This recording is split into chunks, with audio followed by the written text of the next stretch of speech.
Welcome back to Sandra, to the verdict.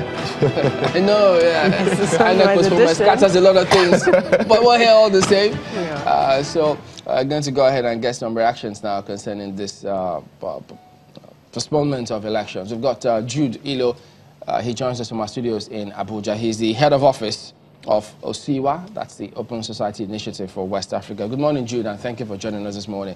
Well, from the look of things, there are many, look, there's been a lot of reactions at the moment on this matter. Give us yours, for instance, when you first heard the announcement of the postponement, what came to your thoughts?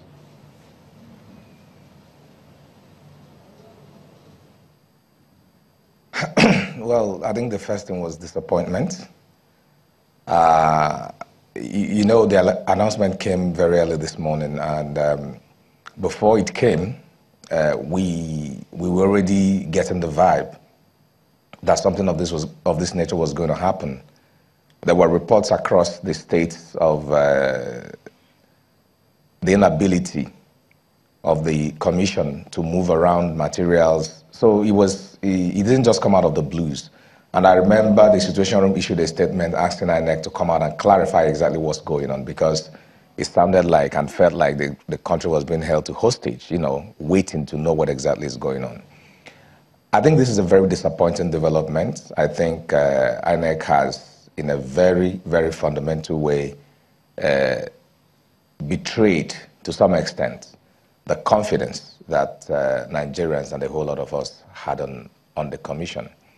But I think the most painful part of this is the inability of the commission to communicate the challenges they were facing, you know, honestly and transparently to the Nigerian people. I don't believe that INEC only realized yesterday morning or this morning that they were having challenges moving materials. So the inability of the commission to be honest, forthright, transparent with the challenges the commission was facing, in my view, is a major, major source of worry about how the capacity and the adequacy of their preparation for this election.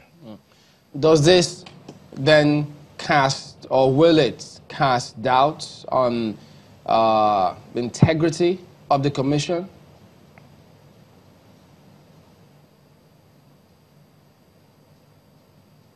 On many, there are many levels to this question you've asked. One is the operational integrity of the commission. That is, the commission's ability to stick to its deployment plan, to stick to its election plan, and being able to implement that effectively. Of course, this casts serious doubt in that ability to be able to follow the election plan they've laid out for themselves.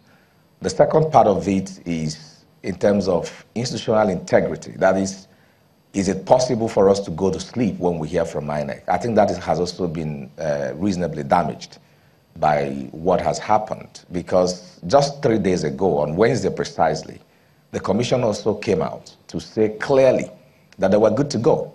And we had that over and over and over again. So the integrity of the commission as a corporate entity is actually in serious doubt, because it would appear that either they willfully deceive Nigerians, or they lack the capacity, they lack the ability to understand the nature of the challenge they were facing. So both ways, I think this is a big deficit on their integrity. You know, because, I mean, INEC has their election situation room.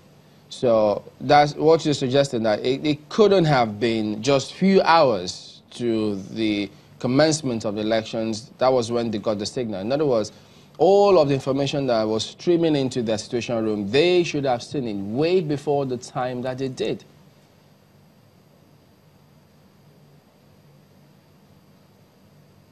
Exactly. That's the point, Chamberlain. How do you have to wait, you know, this late to make this call? It's pretty annoying, frankly, and INEC will have a lot of job, a very difficult task of convincing Nigerians that, you know what, this was just an honest mistake. They're going to have a difficult task doing that. And we know the country where we live. We know how we view elections. We know the toxic nature of the environment sometimes when tensions are heated up. And under this environment, under this whole apprehension of what happens or what may not happen, then you pull off a thing like this. It is just inexcusable. We've not even started talking about the massive amount of human and financial resources that has been deployed, since a couple of days for this election. Where is money going to come from to redo some of these things? I'm talking about the commission itself. Then you begin to talk about political parties, the monies they've spent, candidates, the monies they've spent. You talk about international community, international observers, local observers, all of this. All of the resources that have gone into the election. How do we explain it? And you're seeing pictures of youth corps members sleeping in an open field because there were no arrangement made for them. And these are kids. These are people's children. How can a country treat its own like this? How can a commission behave this way? It is simply so mind-numbing that we can bring ourselves to this, kind of situation. So the consequences of what has happened is it goes way beyond not having elections. It goes way beyond not having election.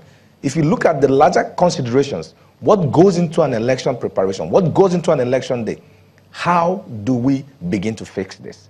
And keep in mind, at least watching your station yesterday, getting results from observers yesterday, it was pretty obvious that materials were being distributed in some states.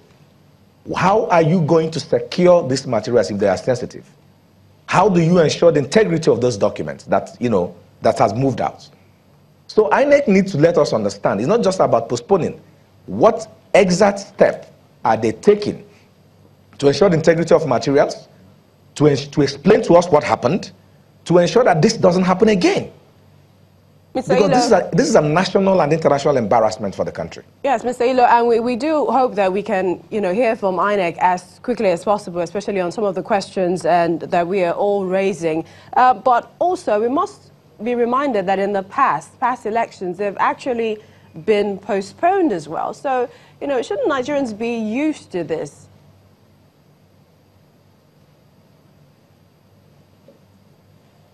No, we can't be used to this because the beauty of the democratic process is the progression, the positive progression you see in the management of elections.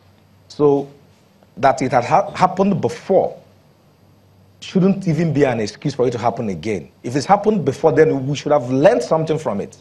In 2011, the elections were postponed midway into the conduct of the elections, for reasons related to deployment of materials and all of that. That happened. In 2015, elections were postponed on the basis of insecurity in the country. Questionable insecurity, because a lot of people believed the intention of government was not just about insecurity, but to see how they can give some advantage to themselves. And this time around is happening again, and is about challenges with logistics and deployment. Is it excusable? And we should be ashamed of ourselves that we're making the same mistake we made in 2011, in 2019, almost 8 years after. So that is not an excuse. We can't get used to, incompetence, if I may put it that way. Incompetence in the management of deployment of resources. We can't get used to that. Well, and INEC should have learned from what happened in the past. Well, definitely we can't get used to mediocrity and all of that, but isn't it also equally risky to deploy sensitive materials ahead of time? Because perhaps that's probably the only way INEC could have been able to circumvent this kind of situation.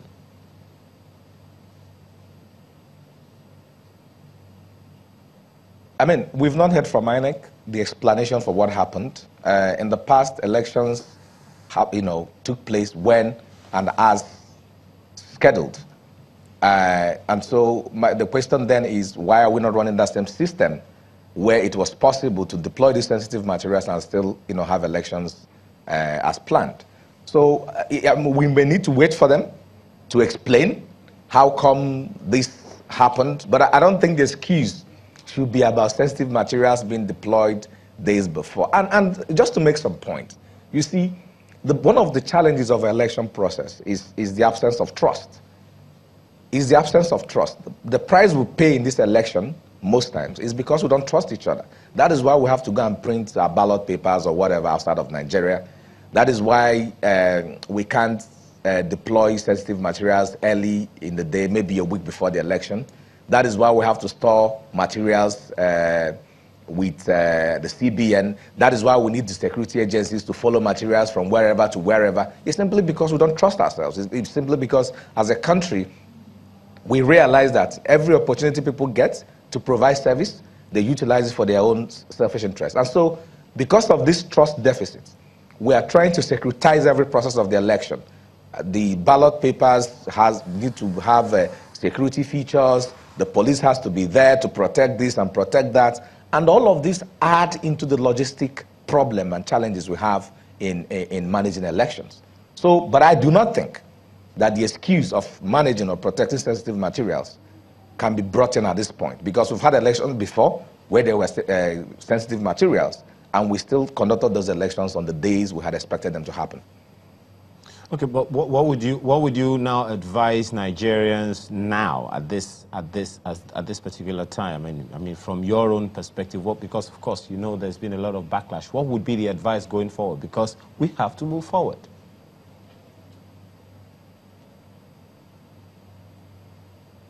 First of all, we first have to admit that what has happened is a setback, an unavoidable and unfortunate, unavoidable and unfortunate setback, so to say. However, we have all committed to this process. We have all committed to the process of democratic elections in the country. And INEC is the only agency that can conduct elections. And so, having said that, the political parties, I know there's been a lot of anger and disappointment with what has happened, but we should situate that anger, we should channel all those energy through legitimate means of, seeking redress, so to say. I think we should, work within the law. I think we should make effort to see how we can help INEC, find out what the challenges are, where we can provide support, not just as political parties, not just as civil society, but as Nigerians, as individuals, and see how we can help to ensure that this process, happens the way it should. The second point is that the other alternative of not having an election is something we don't ever want. So to that extent, we only have one option on the table, and that is conducting elections next Saturday, just as INEC has proposed. But it will be important for INEC to, again, be honest, be forthright, be transparent in explaining what has happened, in presenting their plans to ensuring that this election goes off smoothly, as now scheduled for Saturday next week. Okay, a fine place to leave it. Jude Ilo is the head of office for Open Society Initiative for West Africa, Nigeria. Thank you for your time this morning. All right, the vote continues in a moment. Stay with us.